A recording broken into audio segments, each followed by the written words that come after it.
어머님들 학원에 아이 보내실 때 언제가 가장 신경 쓰이는 순간인지 한번 골라보세요. 1번, 아이가 선생님을 별로 안 좋아하는 것 같을 때. 2번, 아이가 또래에 비해 진도가 계속 느려지는 것 같을 때. 3번, 아이가 스스로 숙제를 안 할 때. 어떨 때가 가장 마음에 걸리시나요? 만약 고르셨다면 안녕하세요, 전주은입니다. 이번에도 우쌤달 선생님들과 소통하는 중에 구독자 여러분들과 함께 나누면 좋을 만한 고민 사연이 올라와서 냉큼 들고 왔어요. 아이들 교육에 있어서는 부모와 교사가 한 배를 타고 적절하게 균형을 이루며 아이들을 지도하는 것이 정말 중요한데요. 어떤 순간에 그 균형이 흔들리게 되는지, 어떻게 하면 이 균형을 잘 유지할 수 있는지 그 방법에 대해서 이야기 나눠보려고요. 선생님과 부모님들 모두 이 부분을 마음에 새겨두시면 더욱 아이들을 위한 방향으로 함께 교육하는데 단단한 힘이 되리라 생각합니다. 어머님들 학원에 아이 보내실 때 언제가 가장 신경 쓰이는 순간인지 한번 골라보세요. 1번, 아이가 선생님을 별로 안 좋아하는 것 같을 때. 2번, 아이가 또래에 비해 진도가 계속 느려지는 것 같을 때. 3번, 아이가 스스로 숙제를 안 할 때. 어떨 때가 가장 마음에 걸리시나요? 만약 2번을 고르셨다면 오늘 영상을 꼭 끝까지 시청해주세요. 아이들 교육은 어느 한쪽만 노력한다고 해서 되는 게 아니라 반드시 부모와 교사가 힘을 모아 함께 노력해야 한다는 점을 꼭 기억하면서 고민으로 적어주신 내용을 읽어드릴게요.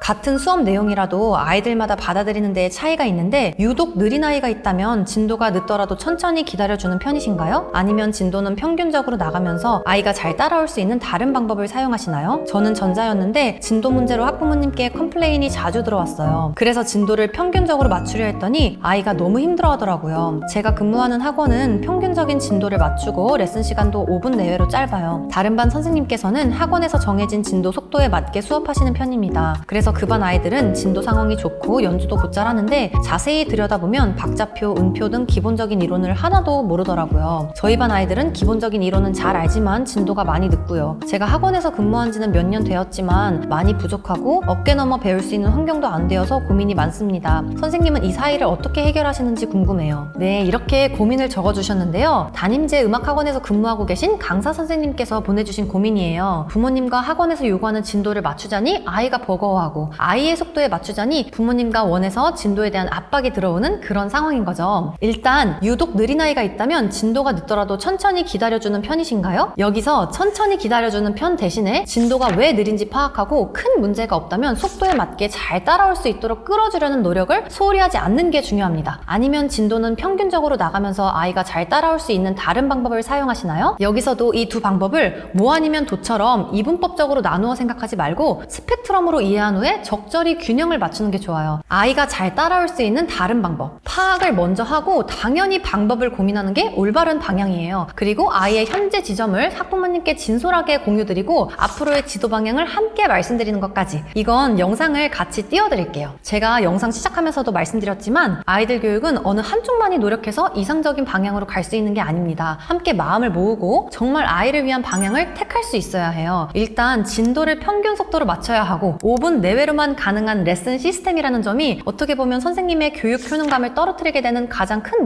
문제점인데요. 아이들의 나이대에 따라 그리고 커리큘럼에 따라 진도를 나가게 되는 평균적인 속도를 아는 건 아주 중요합니다. 어느 정도 로드맵을 가지고 있어야 아이들을 엉뚱하지 않은 방향으로 올바르게 끌어줄 수 있으니까요. 그렇지만 그 속도에 모든 아이들을 맞추는 건 옳지 않습니다. 평균적인 진도 속도보다 빠르다면 잘 따라오는 만큼 그 아이의 내실이 비지 않게 더 높고 깊은 것을 요구하며 실력을 단단하게 쌓아줘야 하는 것이고, 평균적인 진도 속도보다 느리다면 어떤 부분 때문에 느려지는지 아이에 대해 면밀히 관찰하고 세심한 이해가 필요합니다. 또 레슨 시간이 확보되지 않는 시스템은 어떻게 해서든지 개선하려는 원장님의 노력이 필요합니다. 학원이기 때문에 40-50분 내내 레슨으로만 이루어진 개인 레슨과는 당연히 다르지만 5분도 못 해주는 레슨이 당연해지는 시스템이 개선의 여지 없이 고착되면 안 된다는 얘기예요. 제가 학원을 관리할 때도 다른 학원을 다니다가 저희 학원으로 이제 바꾸려고 오시는 학부모님들이 늘 속상해서 말씀하시던 내용들이 있어요. 아이한테 들어보니까 레슨을 5분도 못 받는다고 하더라고요. 이런 내용들이 실제로 있습니다. 많은 음악학원들이 어떤 방식으로 운영되고 있는지 너무 아니까 사연을 보내주신 선생님께서 근무하고 계신 환경이 이해가 되면서도 답답함에 저는 조금 조금 화가 나더라고요. 상업적으로 학원을 운영하는 게 아니라 정말 아이들에게 좋은 교육을 해주려는 학원이라면 아이 한 명 한 명에게 교사가 충분히 할애할 수 있는 시간이 나오도록 그렇게 레슨 시스템을 만들어야 합니다. 그럼 오늘의 본론으로 교육의 울타리에 관해 얘기해 볼게요. 첫 번째,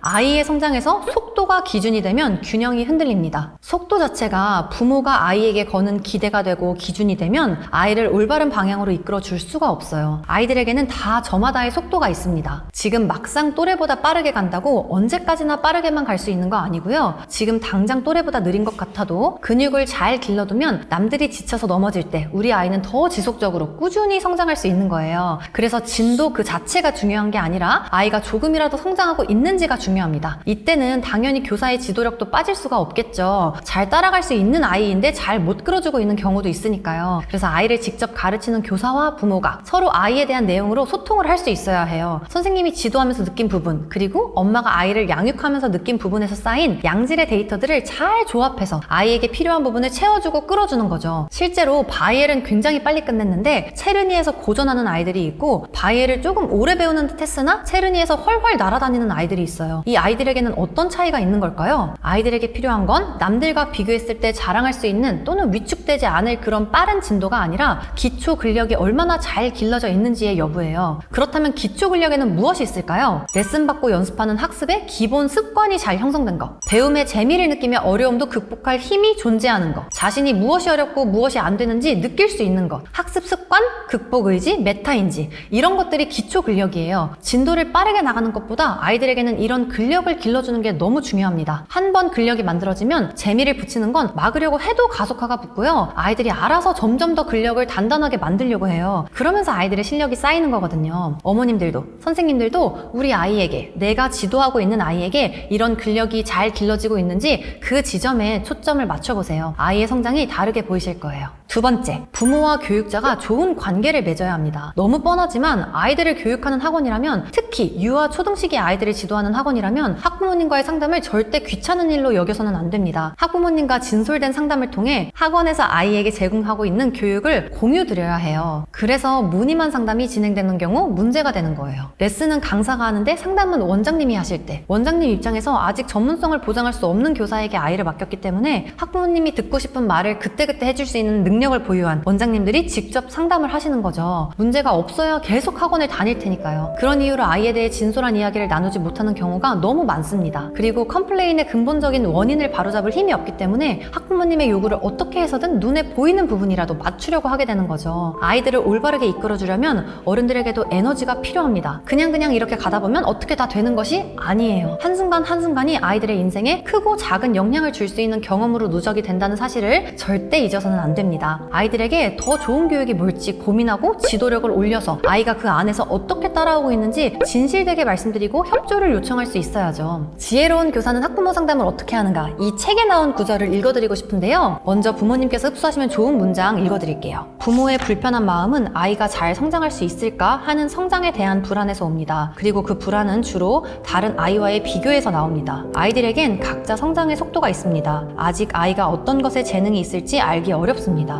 아이들이 균형 있게 자라면서도 자기 성장의 결대로 자라나기 위해서는 우리 부모님들께서도 아이들을 있는 그대로 바라봐 주셔야 합니다. 가장 중요한 건 학교 생활에 대한 적응력입니다. 절대 다른 친구들과 비교하지 마시고 아이의 존재 자체를 긍정해 주시며 우리 주은이 사랑한다, 최고야 하고 표현해 주시면 아이도 기분 좋게 앞으로 더 잘하려고 할 겁니다. 네, 다음으로는 교사가 흡수하면 좋은 문장도 읽어드릴게요. 학부모 상담을 할 때는 교사가 아이에게 관심을 갖고 좋게 생각하며 교사가 부모와 한 편이 되어 아이를 도우려고 한다는 생각을 학부모가 갖도록 해야 대화가 편안하게 진행된다. 교사가 부모의 말을 주의 깊게 경청하고 부모 마음을 충분히 공감하고 나서 부모의 마음에 비로소 여유가 생길 때, 필요한 정보를 공유하면서 적절한 솔루션을 권유할 때 상담의 목적에 도달할 가능성이 높다. 부모의 불안을 희망으로 조금씩 옮기는 것이 교사의 몫이다. 네, 오늘 영상의 핵심은 아이들 교육에 있어서는 속도보다 기본 근력을 길러주는데 초점을 맞춰야 하고 부모와 교사의 든든한 울타리가 정말 중요하다는 점입니다. 그리고 이 울타리는 어느 한쪽의 노력만으로 지킬 수 없고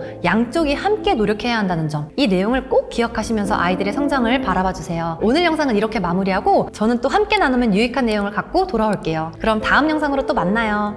안녕.